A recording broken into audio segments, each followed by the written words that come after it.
Bismillahirrahmanirrahim. Idza jaa nasrullahi wal fath wa ra'aitan nasa yadkhuluna fi dinillahi afwaja. Dalam ayat-ayat ini, Allah memerintahkan apa yang harus dilakukan Nabi Muhammad pada saat pembebasan Mekah, yaitu apabila ia telah melihat pertolongan Allah terhadap agamanya telah tiba, dengan kekalahan orang-orang musyrik dan kemenangan di pihak Nabi, dan melihat pula orang-orang masuk agama Allah beramai-ramai dan berduyun-duyun, bukan perseorangan sebagaimana halnya pada permulaan dakwah. Orang-orang Arab berkata, manakala Muhammad menang atas penduduk Mekah yang mana Allah telah selamatkan mereka dari pasukan bergajah, maka kalian tidak berdaya melawannya. Akhirnya mereka masuk Islam berduyun-duyun, berkelompok-kelompok dan satu kelompok 40 orang. Fasabbih bihamdi rabbika wastaghfir, innahu kana tawwaba.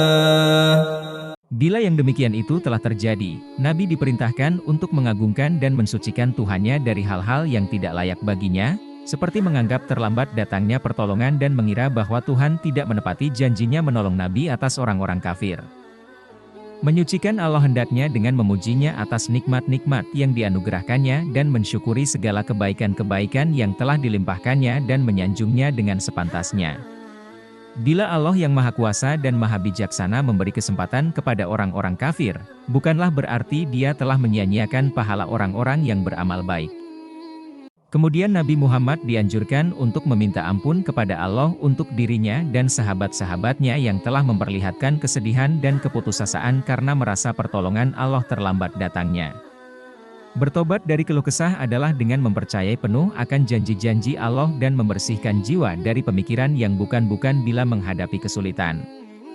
Hal ini walaupun berat untuk jiwa manusia biasa, tetapi ringan untuk Nabi Muhammad sebagai insan kamil, manusia sempurna.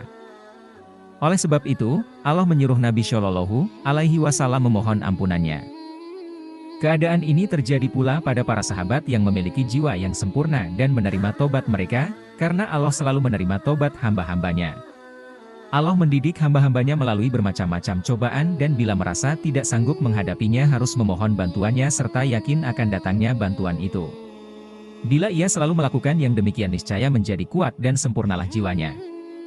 Maksudnya, bila pertolongan telah tiba dan telah mencapai kemenangan serta manusia berbondong-bondong masuk Islam, hilanglah ketakutan dan hendaklah Nabi Shallallahu Alaihi Wasallam bertasbih menyucikan Tuhannya dan mensyukurinya serta membersihkan jiwa dari pemikiran-pemikiran yang terjadi pada masa kesulitan. Dengan demikian, keluh kesah dan rasa kecewa tidak lagi akan mempengaruhi jiwa orang-orang yang ikhlas selagi mereka memiliki keikhlasan dan berada dalam persesuaian kata dan cinta sama cinta. Dengan turunnya surah An-Nasr ini, Nabi memahami bahwa tugas risalahnya telah selesai dan selanjutnya ia hanya menunggu panggilan pulang ke rahmatullah. Ibnu Abbas berkata, ketika turun ayat Iza Jaa An-Nasrullahi wal Fath, Rasulullah Shallallahu Alaihi Wasallam memanggil Fatimah, lalu berkata, kematian diriku sudah dekat. Fatimah pun menangis. Rasulullah Shallallahu Alaihi Wasallam berkata, jangan menangis. Karena kamu adalah anggota pertama dari keluargaku yang akan menyusulku. Fatimah pun tertawa bahagia mendengarnya. Para istri Nabi Shallallahu Alaihi Wasallam yang melihat hal itu berkata, wahai Fatimah, kami melihatmu menangis lalu tertawa.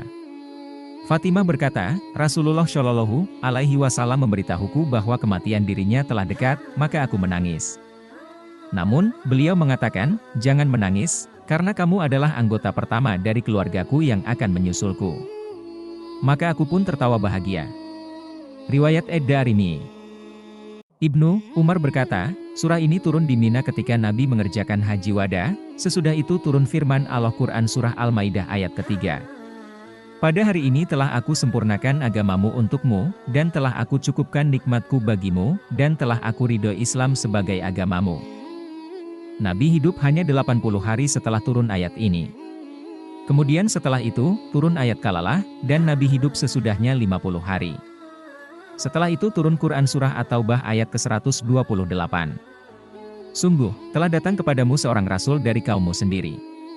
Maka Nabi Shallallahu Alaihi Wasallam hidup sesudahnya 35 hari. Kemudian turun firman Allah Quran Surah Al-Baqarah ayat ke-281.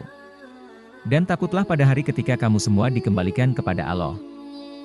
Maka Nabi Shallallahu Alaihi Wasallam hidup sesudahnya hanya 21 hari saja.